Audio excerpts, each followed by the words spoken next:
Hi, welcome back. This is our next section, and we are going to learn to practice a speaker-listener technique. It's a communication skill that has gotten nicknamed the floor, and that's because a lady picked up a piece of linoleum and yelled at her husband and said, "I have the floor!" And that's the idea. It's a talking and listening technique that is specifically designed to reduce communication danger signs and increase emotional safety. So I know you remember the 4 communication danger signs that we have discussed earlier: invalidation, escalation, withdrawal, and negative interpretations. These patterns signal that communication is breaking down and that the relationship is in risk of being hurt rather than helped. The speaker-listener technique works because it intentionally slows conversations down, helps partners stay focused, and supports careful listening, especially during a difficult or sensitive discussion.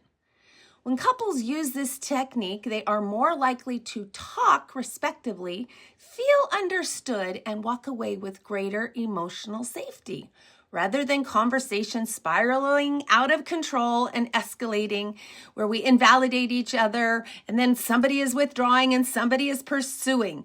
This structure helps keep both partners grounded and engaged. So just a quick review of the communication danger signs. I know you should know them by now. Let's think what they are. Invalidation occurs when one partner talks down to the other, dismisses their feelings, or minimizes their thoughts and their experiences.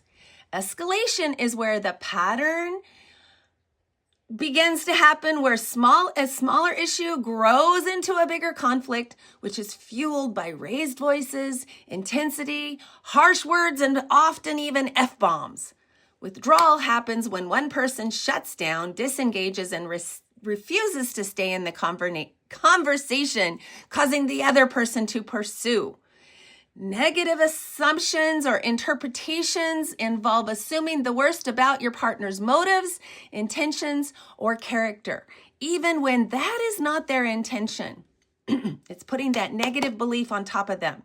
These danger signs define unhealthy communication.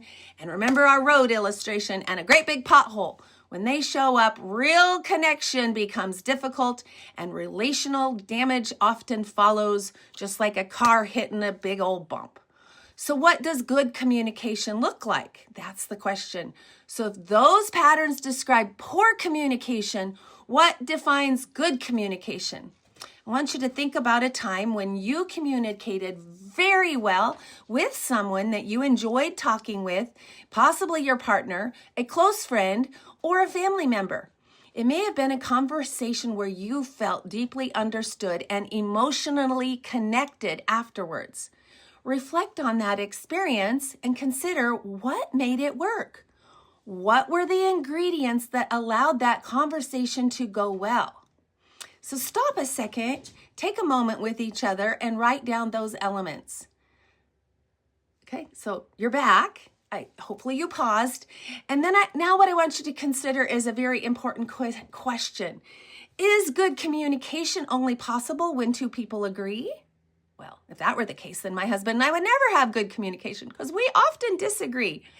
Is it possible to communicate even when you don't see eye to eye? Can you be respectful? Can you say, "Oh, I see how you see it," and "Oh, I see how you see it. Oh, that's fun."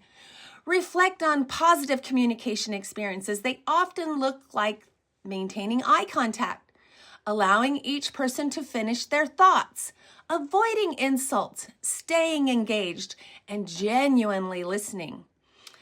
If those things didn't make it on your list, add them on. Here are a few key elements we know are essential here at PrEP and at Refocus Counseling. First, healthy communication, talking and listening. If one person dominates the conversation, is very unlikely that both people will feel heard. And second, good communication requires emotional safety. Each person needs to feel safe while they're expressing their thoughts and feelings without fear of attack or dismissal. This connects directly to one of the 3 keys. Remember, make it safe to connect.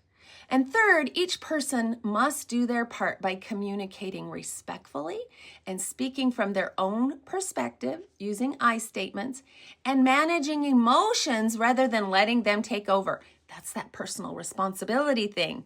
And finally, communication is successful when the listener truly understands what the speaker is trying to say.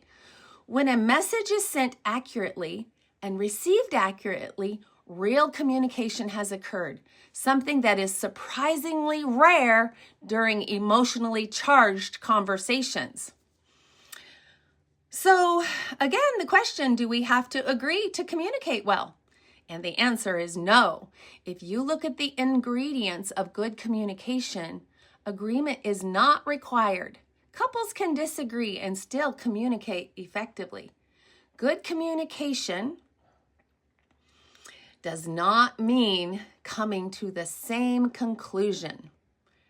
I want to say that again. Good communication does not mean coming to the same conclusion. It means understanding one another clearly and respectfully. Disagreement does make communication harder, and that is why the speaker-listener technique is so good. This is why structure becomes so important. This is where the speaker-listener technique is so valuable. It allows couples to talk about difficult issues while preserving safety, respect, and understanding. So, why structure creates safety? You may remember the 3 keys: do your part, decide, don't slide, and make it safe to connect. Safety is essential because when people feel safe to connect, they are more willing to be vulnerable and honest. You might catch your spouse in a lie or leaving out truth. Did you know that has to do with you because you're not creating safety for them? Couples often fight instead of communicate. Anger can feel easier to express than hurt or fear or embarrassment or even those deeper emotions that are activated because of past trauma in our life. Increasing structure of a conversation increases emotional safety. The speaker-listener technique does exactly that by creating clear roles and expectations, making it safer to talk about sensitive or vulnerable topics. What is the speaker-listener technique? You've been listening. What is it? The speaker-listener technique is a structured way to communicate clearly and safely when the topic is sensitive or when conversations truly trigger all those danger signs inside of us. One of its most powerful features is that it directly counters invalidation, escalation, withdrawal, and negative interpretations. In fact, when the technique is used correctly, those danger signs are pert near impossible to happen. They just do not occur. So the goal is to talk without fighting. To accomplish this one important rule is that the technique is not about problem solving. Problem solving comes later. First, couples must fully understand one another. During this process, each person focuses on expressing their own perspective very clearly, while the other focus solely on understanding, not fixing, not correcting, not defending, and not rebutting. So you hear that argument going in your head and you quit listening when you're thinking about what you want to say. When both people feel heard and understood, communication becomes safer, calmer, and effective. This is the foundation for healthy connection, for resolving issues in a way that strengthens rather than damages the relationship. That's all a mouthful. So we're going to get to the next step, and that's exactly teaching you the speaker-listener technique. That was the introduction. So go ahead and pause, think about good communication, and if you're ready, jump right into the next video. Okay, thanks so much. I'll talk to you soon.